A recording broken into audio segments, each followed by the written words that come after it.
I never imagined my life could unravel in a single afternoon. One simple errand turned into a moment that burned itself into my memory forever. I opened the glove compartment of my wife's car, searching for a pen, but instead, my hand brushed against something cold, smooth, and unmistakable. My stomach twisted. My mind raced with possibilities, each one worse than the last. I sat there in stunned silence, holding proof that the woman I trusted most had been living a life I didn't know existed. And in that moment, I realized my marriage wasn't just broken. It had been a lie all along. My name is David, 36 years old, and for the past 8 years, I thought I had been building a rock-solid marriage with my wife, Emily. We met in college, bonded over long road trips, late-night conversations, and the belief that honesty was the core of love.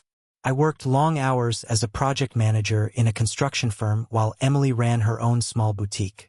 Our schedules rarely aligned perfectly, but we made time for each other, at least I thought we did. The morning it all started was painfully ordinary.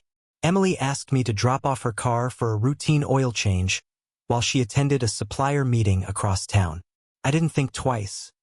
After all, trust was something I'd never questioned. But halfway to the mechanics, I realized I didn't have a pen to sign the paperwork.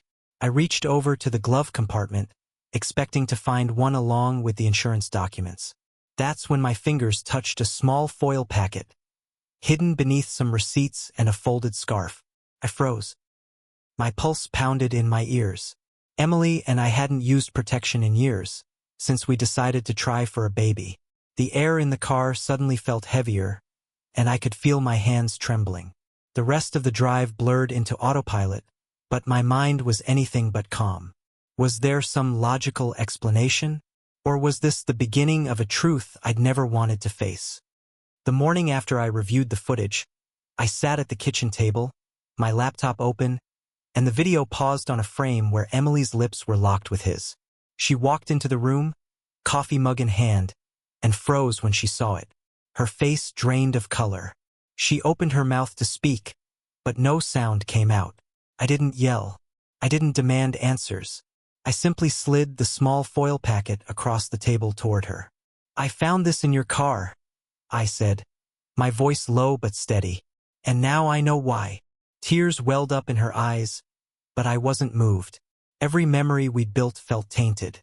I'd given her my trust, my time, my life, and she traded it for secrecy and cheap thrills.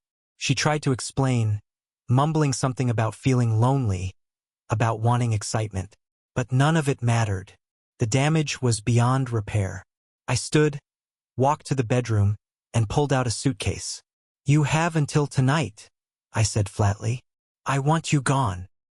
Her sobs followed me as I left the house, but I didn't turn back.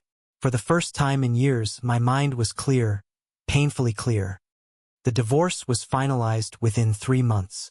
I didn't fight over property, possessions, or even the house. I just wanted out. Friends and family were shocked, but I kept the details minimal. Not to protect her, but to protect my own peace. I had the truth, I had the proof, and I had my freedom. That was enough. In the months that followed, I realized something important. Betrayal doesn't just destroy trust in a relationship. It shakes the foundation of how you see yourself. For weeks, I wondered what I could have done differently, whether I had failed her in some way. But with time, I understood the truth. Her choice to cheat wasn't about my shortcomings. It was about her lack of integrity.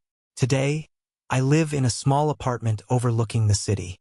It's quiet, peaceful, and mine.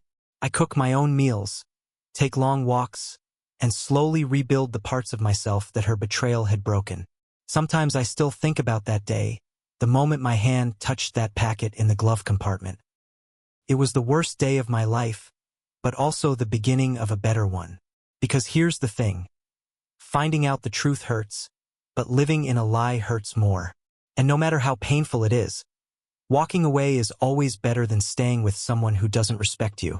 So I'll ask you, if you found undeniable proof that the person you loved was betraying you, would you have the strength to leave? Or would you let the lie continue, knowing it was only breaking you piece by piece?